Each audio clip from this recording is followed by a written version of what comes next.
오늘 주신 하나님의 말씀은 로마서 3장 19절에서 31절입니다.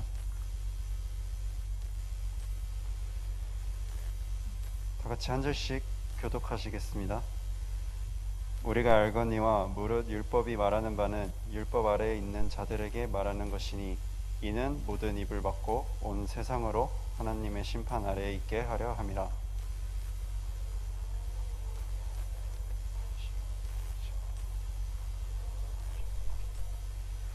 이제는 율법 외에 하나님의 한 의가 나타났으니 율법과 선지자들에게 증거를 받은 것이라.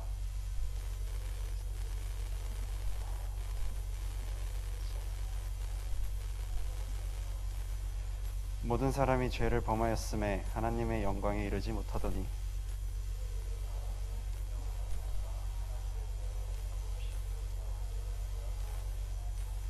이 예수를 하나님이 그의 피로써 믿음으로 말미암는 화목제물로 세우셨으니 이는 하나님께서 길이 참으시는 중에 전에 지은 죄를 간과하심으로 자기의 의로우심을 나타내려 하심이니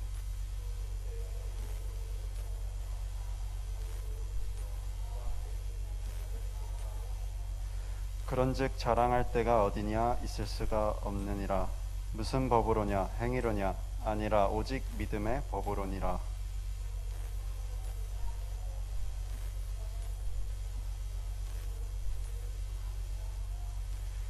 하나님은 다만 유대인의 하나님이시냐 또한 이방인의 하나님은 아니시냐 진실로 이방인의 하나님도 되시느니라.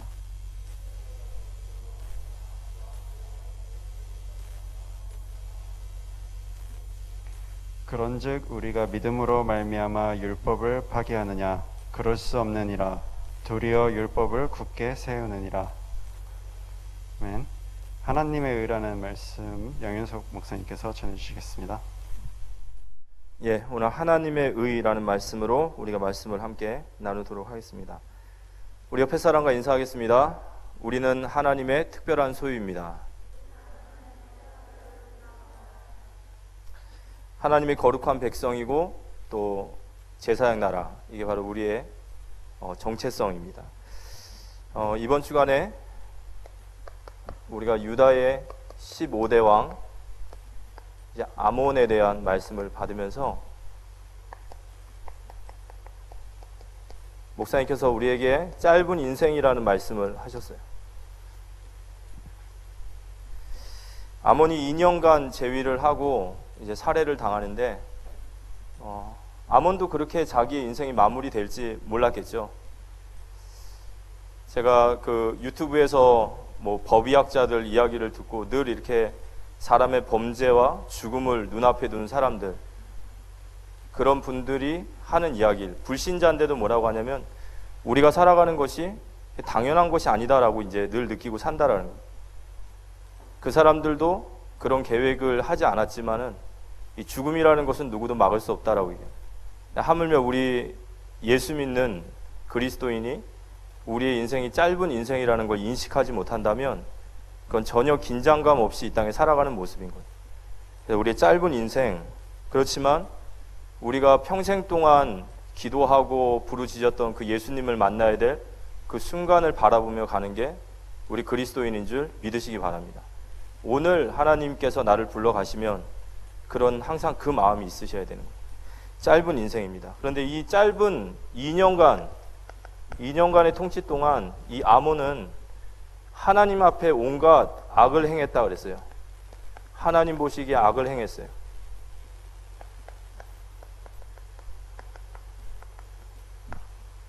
므낫세의 길을 따라서 우상 숭배를 하게 됐고요. 그리고 하나님을 버려요. 하나님을 떠남, 하나님을 버림. 우리가 어떻게 하나님을 버릴 수 있느냐? 하나님의 말씀을 버리는 것이 하나님 버리는 거예요. 그래서 하나님을 버림, 그리고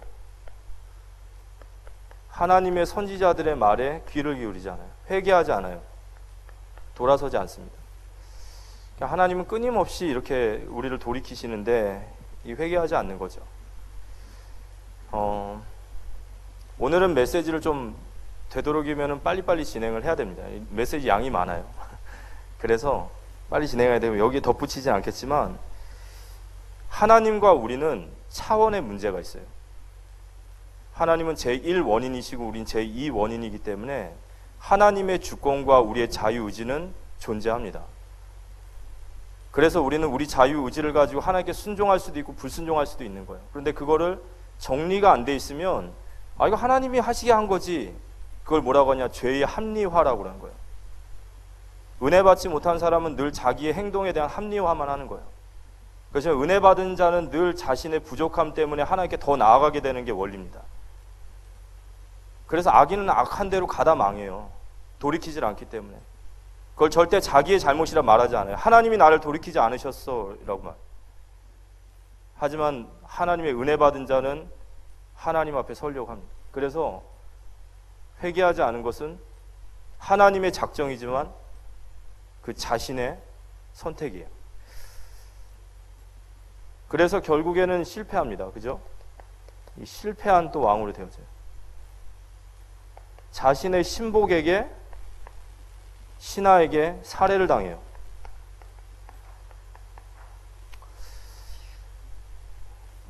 목사님께서 오늘 이 말씀을 하시면서 우리가 이 아몬의 인생을 보면서 우리는 어떻게 살아야 되는가를 또 고민을 해야 된다 하시면서, 우리가 아몬의 인생에서 중요한 교훈을 받아야 된다면 첫 번째는 우리의 정체성이 무엇인지를 먼저 확인하라는 거예요.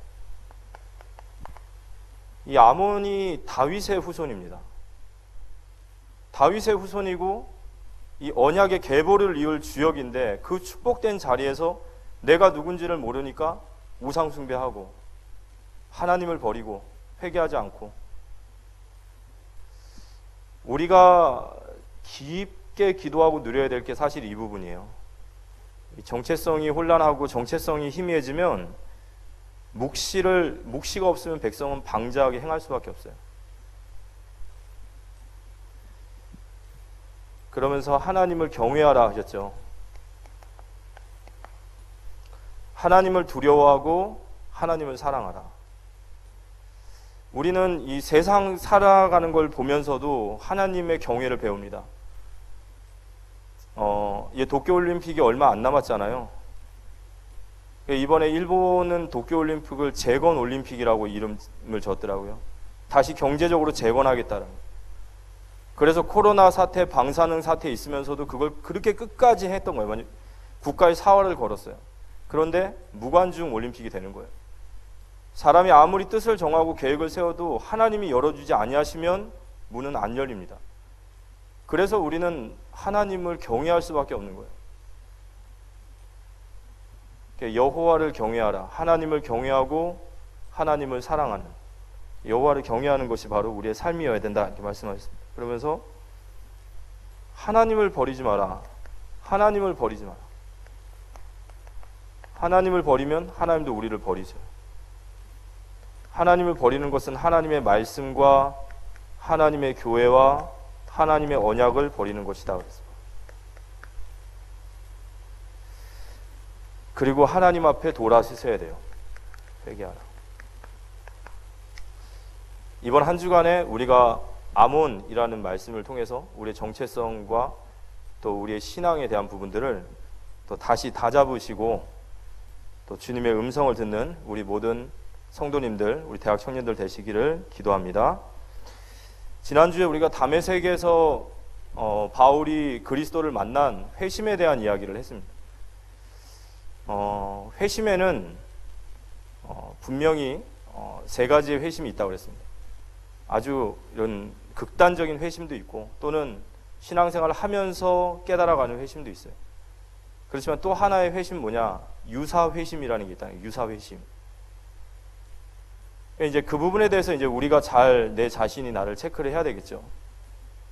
그러면은 구원받은 자에게 있어서 다메섹 사건은 어떤 의미가 있냐라고 할 때, 바울이 부활하신 예수님을 만나요. 근데 그 예수님을 만나는데 바울의 인생의 신앙과 모든 신학이 다 무너지는 시간이라고 했어요. 그리고 새로운 가치관이 들어졌다. 그 후부터 바울은 일평생 하나님의 은혜에 붙들려 삽니다. 그리스도인의 시작은 십자가의 은혜로부터 시작됩니다. 제가 이제 우리 대학 청년들한테 꼭 개인적으로 만나서 얘기하면 이걸 기도해요. 진짜 네가 그리스도의 십자가의 발 아래서 주님을 봤냐라는 거예요. 여러분 보셨습니까? 나를 위해 십자가에 죽으신 그 예수님을 십자가 아래서 만났단 말이에요.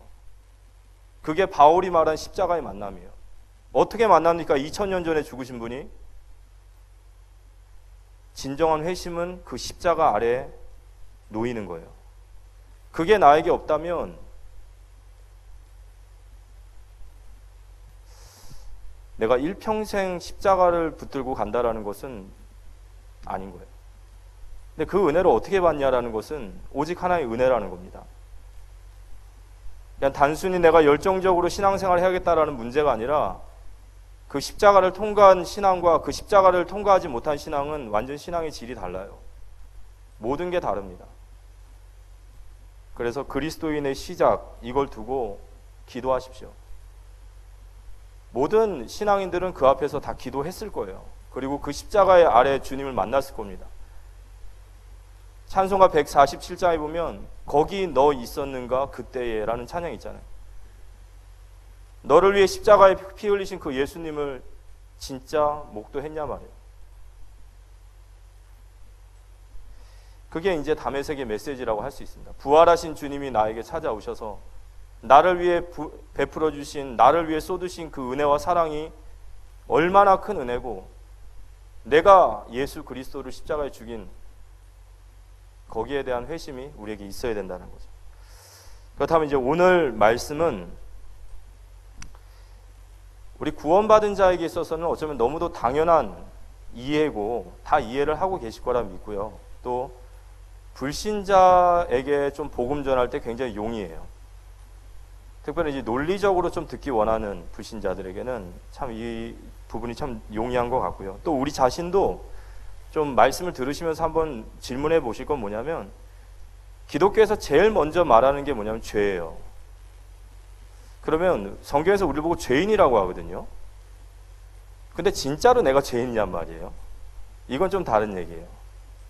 죄인이라 하니까 죄인인 건지, 아니면 진짜 내가 죄인인 걸 확인한 건지, 죄인이라더라, 그래서 예수를 믿으라더라 랑이랑 내가 진짜 죄인이구나, 그래서 내가 예수밖에 없구나 라는 건 다른 얘기잖아요.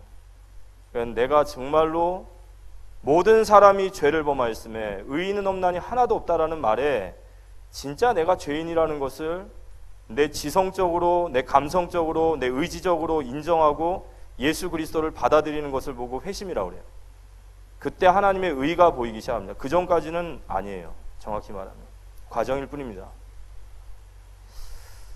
그리고 오늘 제가 이제 이 얘기를 좀 하면서, 자, 하나님의 의가 있듯이 인간의 의가 있어요. 이 인간의 의를 보고 뭐라고 하냐면 성경은 이걸 종교라고 합니다. 이 종교의 시작은 인간의 고통의 문제에서부터 시작되어져요. 이게 종교의 시작이에요. 우리가 하나님을 찾는 이유가 이거거든요. 그냥 자연 상태로 있으면 우리는 하나님 찾지 않아요. 근데 이 고통의 문제라는 게 어떤 문제냐면 인과 유를 벗어난 문제들이 있어요. 그러니까 원인과 결과가 안 맞는 것들. 원인과 결과가 맞으면 우리가 인정을 하는데 원인과 결과가 안 맞아요. 예를 들어서 태어나면서부터 장애로 태어났다든지, 안 맞잖아요. 내가 뭘 잘못했는데 내가 장애로 태어나야 돼. 자기와 전혀 상관없는 뭐 큰 사고라든지 범죄라든지 이런 일을 당했다든지, 아니면 어떤 뭐 천재지변을 당했다든지, 이럴 때 인간은요, 이 이성적인 논리로 이게 안 되는 거예요. 왜 이런 일이 나한테 있지? 내가 뭘 잘못했으면 결과나 받아들이는데 이건 그런 이유가 안 된단 말이에요. 제가 그 일본 선교지에 이제 갔을 때, 이제 일본의 우리 선교사님이 그 힘드실 때마다 좀 걸으셨던 한 2km 정도 되는 해변가가 있으셨어요. 거기 이제 우리 단기 선교 랩런트들과 함께 이제 거기를 쭉 산책하며 긴 길을 걸어가는데, 일본 진짜 신사의 나라예요. 너무너무 신사가 많아요. 야스쿠니 신사도 가보고요. 정말 800만 무속이라는 말이 무색하지 않을 만큼 진짜 집집마다 마을마다 신사가 그렇게 계세요. 근데 우리가 갔던 곳이 이제 후지산 밑자락에 있는 동네였는데 그 해변가에 신사가 유독 많아요. 그리고 또 거기서 실제로 많은 사람들이 제사를 지내고 있어요. 그래서 와, 대단하다 싶었는데 우리 선교사님이 하신 말씀이 이 마을이 쓰나미를 한 2번 정도 맞았다라는 거예요. 쓰나미를 한 2번 정도 맞은 마을이래요. 근데 그 얘기를 하시는데 순간 탁 떠오르는 게 있었어요. 뭐냐면요, 여러분, 쓰나미를 우리 사람이 막을 수가 없잖아요. 우리가 평생 동안 갖고 오는 내 논밭, 내 가정, 내 자녀 한순간에 흔적도 없이 사라져가는 게 쓰나미예요. 그걸 재앙이라고 하지 않습니까? 그걸 2번 맞고 나니까 제정신으로 못 사는 거예요. 어디든지 빌어야 되는 거예요. 그걸 종교라고 하는 겁니다. 실질적인 고통의 문제 앞에 인간이 몸부림을 치는 거예요. 인간의 인과율을 넘어서는 거예요. 막지 못하고 막을 수 없는 우리 개인과 그런 많은 문제들. 그래서 이 종교가 말하는 게 뭐죠? 죄를 얘기하는 거예요. 왜 인간에게 이런 고통의 문제가 시작되느냐? 왜 이 끊임없는 인과율을 벗어나는 재앙이 오느냐라고 할 때 그걸 죄라고 얘기를 하는 거예요. 모든 종교가 죄. 이게 죄의 결과라는 거예요. 그럼 도대체 무슨 죄를 얘기하냐? 뭐 전생도 있고 이생도 있고 다 얘기 이제 끄집어내는 거죠. 그런데 이제 종교에서 말하는 죄, 우리 교회에서 말하는 죄 중에 이 죄에 대한 정의를 내리면요, 죄는 3가지가 있습니다. 첫 번째는 이 행동이 있죠. 여러분, 행동으로 짓는 죄가 죄입니까? 대답을 해주셔야 돼요. 맞습니까? 예. 제가 예를 들어서 우리 상우를 제가 탁 때렸어요. 그럼 그거 죄예요. 그죠? 제가 뭐 갖고 싶다고 해서 남의 거 훔치면 죄입니다. 행동으로 하는 거 죄예요. 그러면 2번째, 여러분, 말이 죄가 될 수 있나요? 그쵸. 이 사람이 말로 사람을 죽입니다, 진짜. 그래서 말은 지옥의 불이라고 그랬어요. 이거 다스려지지 않는, 말을 다스릴 수 있는 자가 완전한 자라고 그랬잖아요. 이 말로 사람 다 죽여요. 그러면 여러분, 이건 어떠세요? 자, 생각이 죄입니까? 우리 생각에 예를 들어서 뭐 남의 거 훔쳤다든지, 남을 죽였다든지, 남을 미워했다든지, 남을 뭐 간음을 했다든지, 이거 죄인가요? 자, 죄송합니다.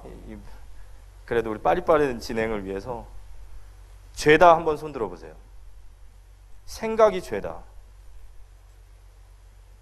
그럼 죄가 아니다. 죄가 아니다 한번 손 한번 들어. 제가 이럴 줄 알았습니다. 안 드신 분은 죄라 생각하는 것 같아요. 이 생각이 죄냐? 우리가 아니 행동을 안 했는데, 말도 안 했는데, 훔치지도 않았는데 그걸 어떻게 죄라고 말하냐라고 하는데, 모든 종교는 이걸 죄라고 얘기해요. 왜냐? 생각이 없는 행동과 말은 없다는 거예요. 죄의 근본이 여기라는 거죠. 근데 이걸 마태복음 5장에 예수님이 이 얘기를 하세요. 너희 옛사람이 말하기를 살인한 자가 죄를 짓는다라고 말하지만 내가 너희에게 다시 말하노니 살인이 아니라 형제를 보고 나가라 한 자도 이미 살인했다라는 거예요. 미련한 놈이라 말한 자, 미련하다고 마음을 품은 자는 이미 살인을 했다라는 거예요. 너희 중에 옛사람은 간음한 자가 죄라고 했느냐? 강간한 죄가 죄라고 했냐? 아니다. 여인을 보고 음욕을 품고 보는 자마다 모두 다 간음했다라는 거예요. 무슨 말이냐면 예수님 역시도 이 생각과 마음을 죄로 규정하는 거예요. 그래서 하나님께서 홍수 심판하실 때, 인간을 심판하실 때 기준이 뭐였죠? 그들의 마음이 항상 악함을 보시고, 그러니까 종교와 기독교가 똑같이 뭐라고 하냐? 생각과 마음을 죄라는 거죠. 야고보서 1장 15절에 보면 욕심이 잉태하여 죄를 낳고 죄가 장성하면 사망에 이르는 거예요. 우리의 생각과 마음이 기회만 들여지면 나오는 거죠. 대표적인 이 부분에 대해서 대표적으로 말하는 많은 종교 중에 특별히 불교가 얘기해요. 불교는 구원을 뭐라고 하냐면요, 해탈한다고 그러죠. 열반, 해탈 뭐 이렇게 얘기합니다. 이 열반이 뭐냐면 인간의 모든 고통의 원인은 탐욕, 탐심으로 시작된다라고 그래요. 그럼 마음의 문제를 얘기합니다. 그것 때문에 개인도 파멸하고 관계도 파멸한다. 그래서 우리가 진짜 탐심과 탐욕을 내려놓을 수만 있다면 우리는 해탈, 그 죄악에서 빠져나올 수 있다는, 그 고통에서 빠져나올 수 있다는 거예요. 왜냐? 내 안에 자꾸 탐욕적인 생각들이 죄인데 기어 나오니까 그걸 내리면, 그래서 스님들이 머리를 빡빡 밀고 산으로 들어가는 거예요. 죄 안 지려고, 고기도 안 먹어보고.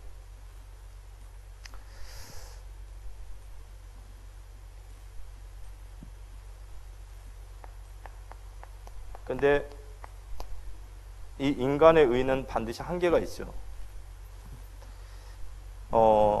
스님에게, 우리가 보통 이제 스님은 스승이라는 뜻이 있어서 우리 보통 이제 중 이렇게 얘기해야 되는 게 맞습니다.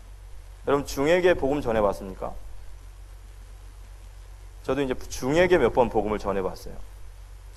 근데 이제 중들에게 이제 복음을 전하려고 하다 보니까 어떻게 전할까 생각하다 보니까 이제 이런 얘기를 하게 되는데, 여러분 중들은요, 당신 죄인입니다 그러면 네 맞습니다 합니다. 네. 왜냐하면 그 사람들은 죄에 대해서 심각하게 고민하고 있는 사람들이고, 그럼 이제 그런 중들을 만나서 두 가지 정도 질문을 던져봐요. 스님, 중님 그럴 순 없잖아요.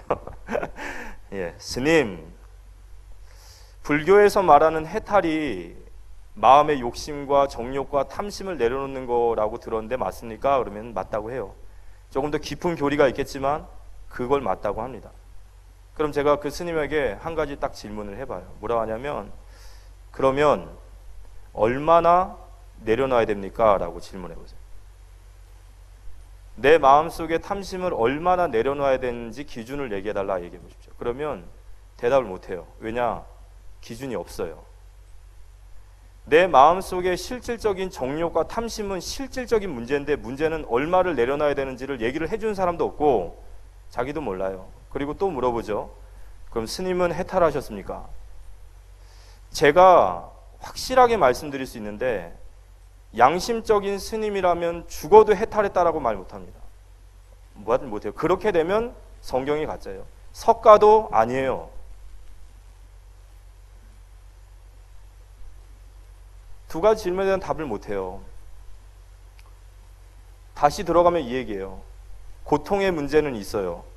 그리고 이 고통의 문제가 종교에서 죄래요. 그래서 그 죄를 내려놓으면 된다고 얘기해요. 거기까지는 되는데 문제는 얼마를 내려놔야 될지 안 나오는 거예요. 그래서 마태복음 11장 28절에 수고하고 무거운 짐진 자들아. 그런데 우리 기독교는 안 그러지 않습니까? 정확한 답을 줄 수 있는 게 이제 기독교죠. 우리가 시궁창에서 막 부르면요, 내가 더러운 걸 몰라요. 그런데 내가 하얀 옷을 입고 있으면 조그만 잉크방울 하나도 눈에 선명하게 보이듯이, 우리가 진짜로 우리의 죄를 다스리려고 하다 보면 더 보이기 시작합니다. 제가 우리 렘넌트들과 우리 성도님들에게 간단한 질문을 하나 해볼게요. 하나님은 공의의 하나님이시기 때문에 우리 죄를 절대 죄 없다 말씀 안 하십니다. 그 공의의 심판장 앞에 서면 반드시 공정하게 재판이 되게 돼 있어요. 우리의 생각과 행동과 말이 죄라고 한다면 우리 많은 죄를 졌겠죠. 근데 오늘 하나님께서 이 자리에 나타나셔서 저와 여러분에게 기회를 주시는 거예요. 뭐라고 주시냐면, 지금까지 네가 지었던 어떤 죄가 있더라도 그 죄를 내가 다 사해준다. 모든 걸 다 사해주겠다. 살인을 했던, 강간을 했던, 어떤 흉악한 죄를 졌어도 다 사해주겠다. 단 지금부터만 죄를 안 지면 돼요. 근데 지금부터 죄를 지면 이제 하나님의 재판에 사망의 신고를 받습니다. 세 가지만 안 하면 돼요. 말로, 행동으로, 그리고 생각으로. 자, 제가 지금부터 해볼게요. 자, 셋을 셀게요. 이제 시작하시는 겁니다. 오늘 예수님이 얘기하신 거예요. 자, 하나, 둘, 셋. 지금부터 안 하시면 돼요. 할 수 있겠습니까?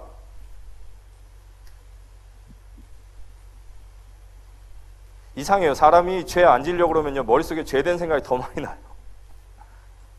제가 지금 무슨 얘기를 하고 싶냐면, 저와 여러분이 진짜 내 안에 죄를 인식하고 다스리려고 생각하면, 우리가 진짜 죄를 안 지으려고 생각을 하면, 그때 여러분이 여러분의 진짜 근본 속에 만나는 게 있어요. 그게 뭐냐면, 나로서는 도저히 컨트롤할 수 없고 도저히 다스릴 수 없는 내 안에 죄의 덩어리가 있다는 걸 보게 돼요.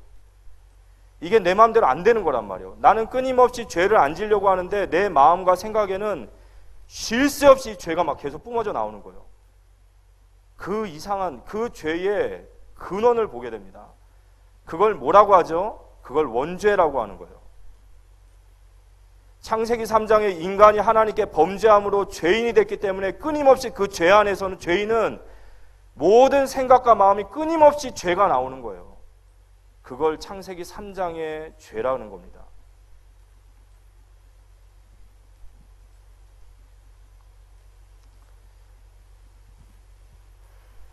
우리가 얼마나 많은 죄를 짓습니까?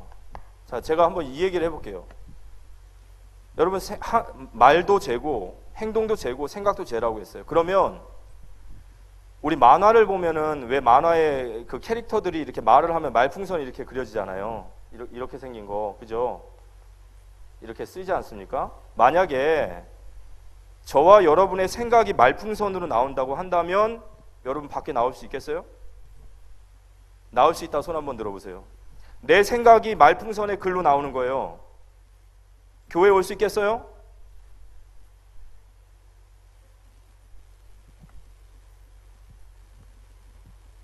우리는 하루에도요 수천 명 수억 명을 죽이고요 수많은 것들을 간음을 하고 수많은 생각에 도둑질을 해요. 기회만 닿아지면 언제든지 우리는 할 수 있어요. 맞습니까? 근데 문제는 그래 나 죄인입니까? 인정할게요 라고 하면 끝이 아니라 문제는요, 죄는요 죄책이라고 그래요. 죄는 반드시 책임이 묻는 거예요. 죄의 삭은 사망이라고 그랬거든요. 우리가 하나님을 구약에서부터 쭉 보면 하나님은 공의의 하나님이라. 공의라는 말은요 날이 선 칼과 같아요. 공정한 재판관입니다. 그 공정한 재판관이 자기와 좀 친하다고 해서 잘한 사람을 못한 사람을 좀 절대 그게 아니에요. 그 하나님의 재판 앞에서는 죄인은 반드시 죄값을 치러야 돼요. 죄의 삭은 사망으로 가고 상급은 반드시 있는 거예요.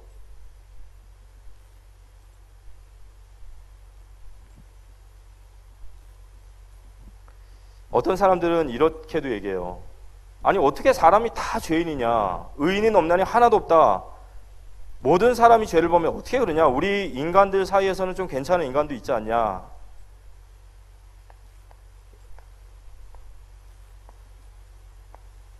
자, 이 나무예요, 나무. 나무가 이게 뿌리입니다, 뿌리. 근데 자, 이 사과나무예요. 뿌리가 사과나무예요. 열매를 열었습니다. 이거 무슨 열매일까요? 물어보는 게 바보지, 그죠? 아니 이거 어떻게 사과나무인지 알아요? 뿌리가 사과예요. 자, 사과를 100개 열었어요. 이게 무슨 나무입니까? 대답을 좀 해주세요. 사과를 100개 열었어요. 무슨 나무예요? 예, 맞습니다. 근데 다음 해에 흉년이 들어서 사과를 1개 열었어요. 이거 무슨 나무예요? 사과를 100개를 여나 사과를 1개를 여나 100개를 열어서 1개를 열어서가 아니라 사과나무이기 때문에 사과예요. 그죠? 이걸 제가 바꿔볼게요. 죄인이에요. 죄를 100개 졌어요. 뭐죠? 예? 예. 그러면 죄를 1개 졌어요. 이거 뭐라고 합니까? 지금 죄가 뭔지 아시겠어요? 성경에서 말하는 원죄가 뭔지 아시겠냔 말이에요. 죄를 많이 짓고 안 짓고가 아니라 죄인이기 때문에 죄의 열매가 나오는 거예요. 우리가 심판을 받고 우리가 사망에 이르는 게 바로 이겁니다. 이거예요. 그런데 우리 기독교에서는 정죄를 죄라고 해요. 여러분, 정죄하는 거 이게 죄입니다. 왜냐하면 누군가를 정죄한다라는 것은 내가 그 사람보다 낫다라는 의미예요. 내가 네보다 좀 나아, 이 얘기예요. 근데 이게 왜 죄가 되죠? 내가 저 사람을 정죄할 때는 내가 저 사람보다 낫다라는 건데, 그 말은 무슨 말이냐면 내가 저 사람보다 좀 괜찮은 인간으로 살 수 있도록, 죄 안 짓고 살 수 있도록 나에게 환경을 주신 분이 누구냔 말이에요. 그 하나님이시잖아요, 그죠? 근데 그걸 누구에게 의로 돌리냐? 나에게 돌리는 거예요. 여러분이 생각하는 가장 악한 인간이 누굽니까? 얼마 전에 그 정인이 사건이 있었죠. 정인이 사건 때문에 막 온 나라가 다 막 분노하고, 그 뭐 재판을 하는데 그 아줌마들 오셔가지고 막 뭐라고 외치더라고, 들었어요? 사형. 분노하니까. 그런데 기독교인은 거기서 절대로 그 말을 하면 안 돼요. 왜냐? 여러분이 만약 생각하는 가장 흉악한 죄인이 히틀러라고 해보세요. 만약에 저와 여러분이 히틀러와 같이 똑같이 태어나서 똑같은 환경 속에 자랐다면 나는 히틀러처럼 안 될 수 있다 말할 수 있냔 말이에요. 더 할걸요? 우리 그리스도인들은요, 이런 마음이 있어야 돼요. 우리 안에 죄라는 것은 상황만 되고 환경만 주어지면 언제든지 폭주해서 히틀러가 아니라 히틀러 할아버지도 될 수 있는 거예요. 그래서 오늘 이 말씀의 중요한 것은 이 질문이에요. 질문하겠습니다. 여러분 직접 한번 얘기해 보세요. 여러분은 죄인입니까? 의인입니까?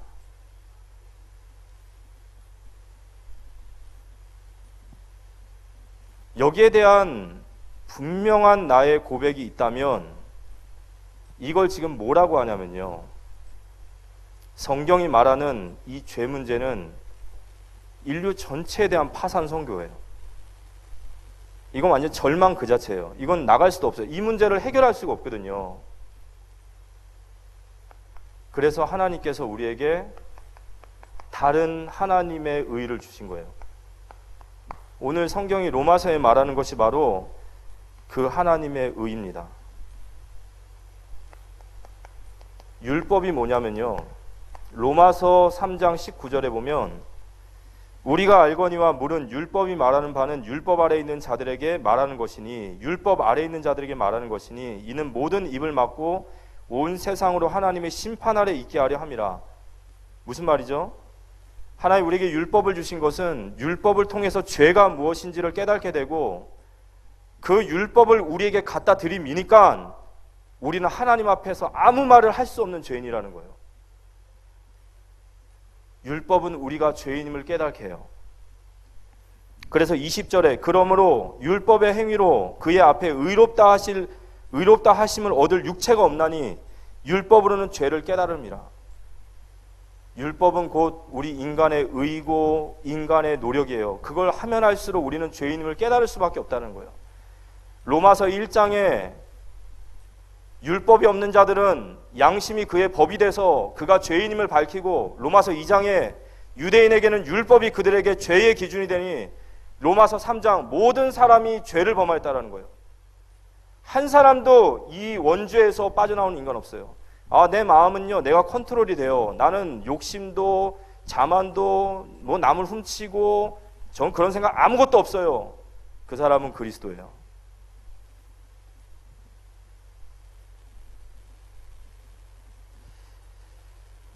그래서 하나님께서 우리에게 하나님의 의를 보내주시는 거예요. 율법의 행위로서는 죄를 깨달을 뿐이고 율법의 행위로서는 우리가 하나님 앞에 입을 열 수 없는 죄인인 것을 깨닫게 하기 때문에 성경이 말하고자 하는 것은요, 율법이 아니라 우리에게 하나님의 의를 주시는 거예요. 그래서 성경은 뭐라고 하냐면요, 로마서 3장 21절 이제는 이라는 말이 있어요. 이제는, 이게 원어로 들어가면요 정확히 말하면 이거예요. 그러나 이제는. 이게 복음이에요. 우리가 조금 고쳐서 우리를 쓸 수 있다가 아니에요. 우리는 완전 파산 신고입니다. 우리로서는 우리의 죄를 감당할 수가 없고 완전 영적 파산 신고예요. 그런 우리에게란 뜻이에요. 그러나 이제는 21절, 이제는 율법에 의해 하나님의 의가 나타났으니 율법과 선지자들에게 증거를 받은 것이라. 이해가 되시죠? 구약부터 신약까지 수천 년 동안 선지자들이 목이 터져라 외친 바로 하나님의 의. 로마서 1장 16절 17절에 내가 복음을 부끄러워하지 아니하노니 이 복음은 모든 믿는 자에게 구원을 주시는 하나님의 능력이 됨이라. 먼저는 유대인에게요 헬라인에. 유대인 헬라인은 모든 세상을 말하는 거예요. 복음에는 하나님의 의가 나타나서 믿음으로 믿음에 이르게 하나니 기록된 바 오직 의인은 믿음으로 말미암아 살리라 한 것 같더라. 복음에는 하나님의 의가 나타나요. 바로 하나님의 의가 누구시죠? 바로 예수 그리스도입니다. 이게 성경이 말하는 하나님의 의예요. 그 예수 그리스도께서 22절부터 24절에 보면 곧 예수 그리스도를 믿음으로 말미암아, 믿음과 행위는 다른 얘기예요. 행위는 인간의 의예요. 믿음은 하나님의 의입니다. 예수 그리스도를 믿음으로 말미암아 모든 믿는 자에게 미치는 하나님의 의니 차별이 없느니라. 감사하죠? 감사하지 않습니까? 하나님이 우리에게 차별을 주셨다면 하나님의 의는 차별이 없습니다. 모든 사람에게 복음이 전하돼요. 모든 사람이 죄를 범하였으며 하나님의 영광에 이르지 못하더니 그리스도 예수 안에 있는 속량으로 말미암아. 이 속량이란 단어가 중요해요. 이 하나님의 의의 핵심인 복음이 뭐냐? 그리스도의 속량이심을 믿으시기 바랍니다. 그분의 값을 치르신 거예요. 이게 법적 용어예요. 23절 24절 모든 사람이 죄를 범하여서 하나님께 영광을 이루지 못하더니 그리스도께서 그 모든 죄를 속량하셨다. 그래서 법적으로 우리를 구원하셨다라는 거예요. 법적 선언. 그리스도 예수 안에는 속량으로 말미암아 하나님의 은혜로 값없이 의롭다 하심을 얻은 자 되었느니라 했습니다. 구원받으심을 감사하시기 바랍니다.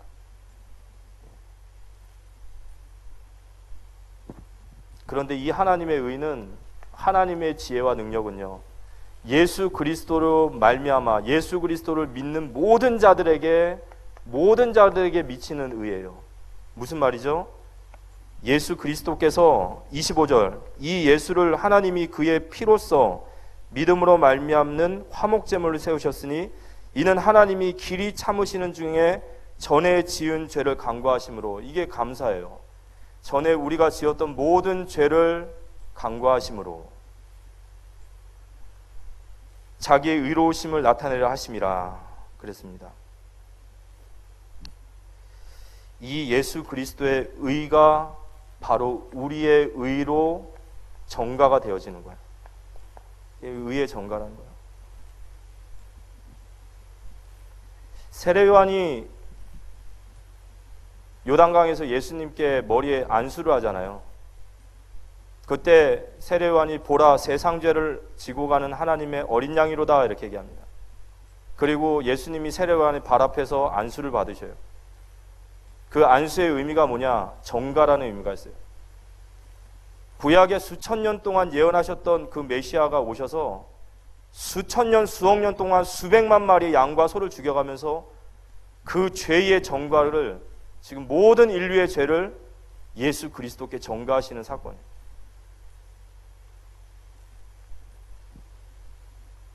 그리고 그분은 죄가 정가되고 우리는 그분의 의가 우리에게 정가됩니다. 이게 하나님이 우리에게 주신 하나님의 의입니다. 하나님의 공의는 반드시 심판하셔야 돼요. 이건 하나님의 공의의 문제입니다.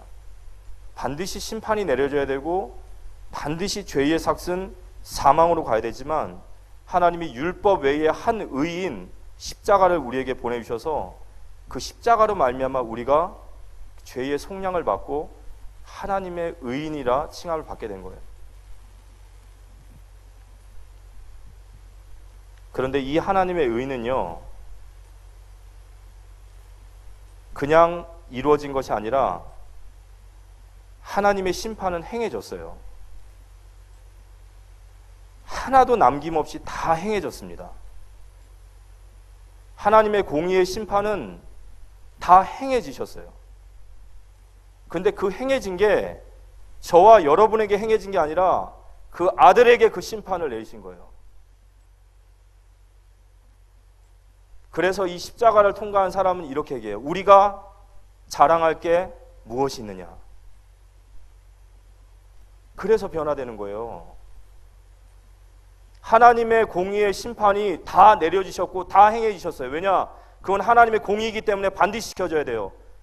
다 이루셨어요. 다 지켜지셨습니다. 그런데 그 공의의 심판이 나와 우리에게가 아니라 그 아들에게 그 심판이 다 내려진 거예요. 그게 바로 십자가예요. 바울이 이 십자가를 깨닫고 나서 내가 그리스도와 십자가 외에는 자랑하지 않겠노라 얘기한 겁니다. 죄가 깊은 곳에 은혜가 깊다. 맞습니까? 나의 죄를 위해서 내 모든 심판의 죄를 받으신 예수님을 바라볼 때 우리 그분 사랑하지 않을 수가 없는 거예요.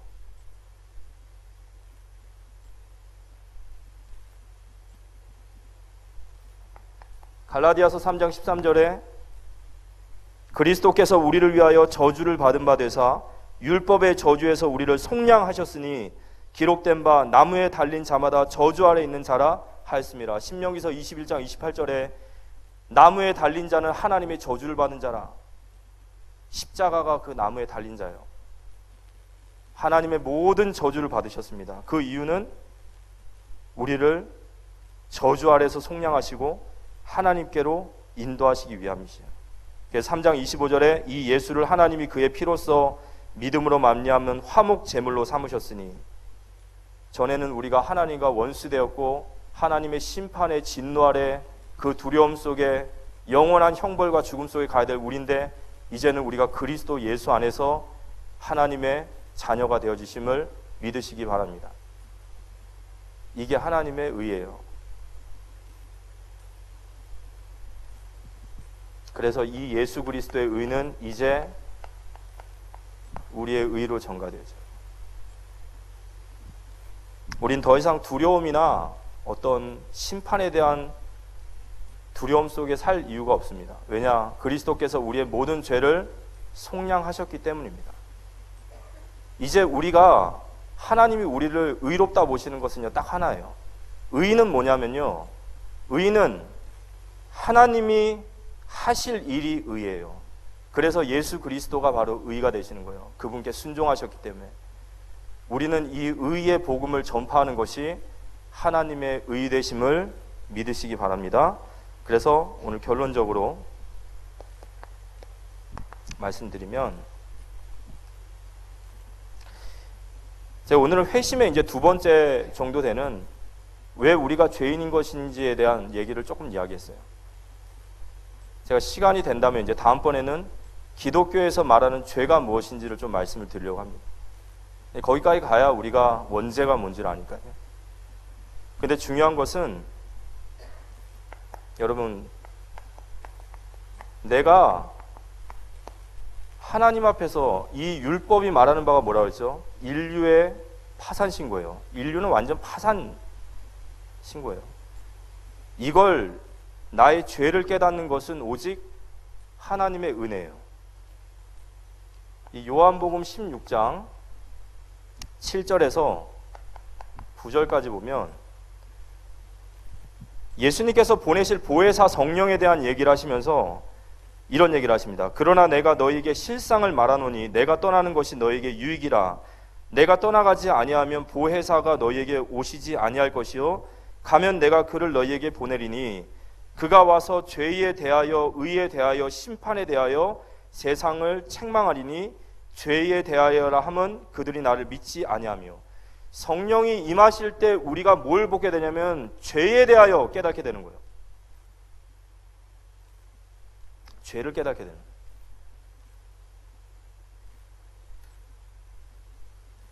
우리가 죄인이 아닌데 어떻게 하나님의 의를 구합니까?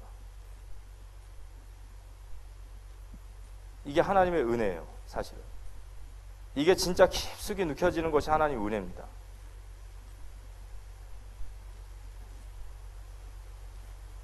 여러분, 예수 그리스도께서 우리를 위해 성육신 하시고, 예수 그리스도께서 우리를 위해서 십자가를 지시고, 예수 그리스도께서 우리를 위해서 부활하셨다. 이 사실 믿어지십니까? 이게 얼마나 위대한 성령의 역사인지 아십니까? 고린도전서에 보면 헬라인은 이걸 보고 미련하다라고 말하고 유대인은 이게 거리끼다고 그래요. 왜냐? 유대인들에게 있어서 십자가는 이 저주의 상징이에요. 그러니까 십자가에 매달린 예수를 메시아라 말하는 것은 유대인에게는 신성모독이에요. 헬라인의 철학은 영은 유익하고 묵은 육은 더러운 거예요. 하나님은 지고지신화 하나님은 영적이어야 돼요. 그 영이신 하나님이 육신을 입고 이 땅에 오셨다라는 것은 그들에게서 하등한 거예요. 그런데 하나님의 은혜를 받은 자는 그 십자가를 전하나니 이렇게 나오는 거예요. 성육신, 십자가, 부활, 헬라인에게는 미련해 보이고 유대인에게는 거리끼는 거지만 우리에게는 하나님의 능력이시며 지혜이심이 믿어지면 하나님께 감사하시기 바랍니다. 이게 하나님 성령의 역사가 아니면 안 일어나요. 우리가 진짜로 내 자신의 죄를 보고 내가 죄인인 것을 깨닫기 위해선 성령의 역사가 필요합니다. 그래서 우리는 기도해야 돼요. 두 번째는 내가 죄인임이 깨달을 때 우리는 하나님의 의를 간구하게 돼요. 바로 하나님의 의는 예수 그리스도로 말미암은 우리의 속량이에요. 이 하나님의 의를 체험한 자는 이제 우리에게 있는 의는 딱 하나예요. 그건 다른 것이 아니라 십자가를 자랑하는 삶이에요. 이게 우리에게 의가 될 수밖에 없어요. 사도 바울이 갈라디아서 6장 14절에 보면요. 갈라디아 6장 14절. 이거 한 절만 보고 마치겠습니다. 그러나 내게는 우리 주 예수 그리스도의 십자가 외에 결코 자랑할 것이 없으니 그리스도로 말미암아 세상이 나를 대하여 십자가에 못 박히고 내가 또한 세상에 대하여 그러하니라 그랬습니다. 이제 우리에게 있는 의는 오직 십자가를 자랑하는 것밖에 없어요. 하나님의 의 예수 그리스도, 히브리서 3장 1절에 그 예수를 깊게 묵상하라, 생각하라 하셨습니다. 신앙생활 덤벙덤벙 지나가는 것이 아니라 진짜 내가 십자가 아래서 거듭나고 내가 진정으로 그 안에서 나이가 죄인인 것을 확인하고 그 하나님의 의 대신 예수 그리스도를 붙든다면 사람이 만들어가는 신앙은요, 여러분 한계가 있어요. 그렇지만 진짜 그리스도로 거듭난 신앙은 터져 나옵니다. 완전히 터져 나오게 돼 있어요. 그런 응답과 축복받는 우리 귀한 모든 성도님들과 우리 대학 청년부 렘넌트 되기를 기도합니다. 마지막으로 오늘 우리 양주 지교회 설립 예배가 있습니다. 함께 다 갈 수는 없죠. 이제 참석하시는 분들은 가셔서 또는 가시지 못하더라도 우리 중직자 시대에 또 우리 지교회가 세워지는 부분이니까요. 함께 기도해 주시고 또 함께 축복해 주셨으면 좋겠고요. 두 번째는 우리 목사님의 모든 사역 현장을 위해서 특별히 좀 함께 좀 기도해 주셨으면 좋겠습니다. 그래서 유튜브 현장과 또 앞으로 목사님이 책 편찬하시는 모든 부분들을 통해서 또 중요한 복음이 계속해서 확산되어질 수 있도록 기도했으면 좋겠고요. 그리고 올 여름에 또 저희 교육위원회에서도 우리 렘넌트들을 중심으로 훈련이 준비가 되어지는데요. 코로나지만 우리 렘넌트들이 잘 훈련되어져서 정말 하나님께 영광 돌려드리는 그런 귀한 우리 교육위원회 될 수 있도록 함께 기도해 주시기 바랍니다.